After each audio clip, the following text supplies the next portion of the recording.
Just recently, my car died. Come to find out, some rats had gotten into my engine, chewed a bunch of wires. It was $1,000 in damage.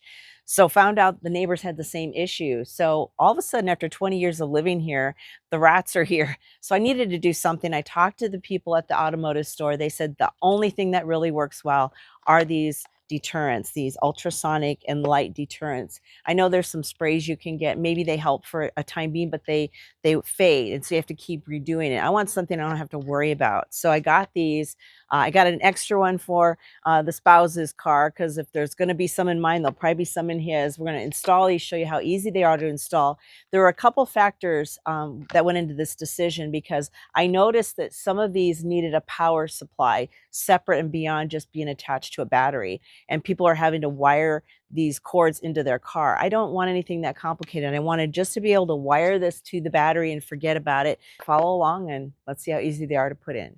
It uses ultrasonic sound waves and flashing LED lights to make the space uncomfortable for pests like mice, squirrels, even hamsters. No smell, no mess, and totally safe for pets and people. It's just sound and light. Power is flexible too. You can run it off your car battery, plug it in with USB for indoor spaces, or pop in 3 AA batteries if that's easier. I like that because you can use it in your garage, attic, or even a storage shed. Today I'm going to show you how to permanently install this in your vehicle. There's hot and negative. This is the negative side. So we're going to slip that.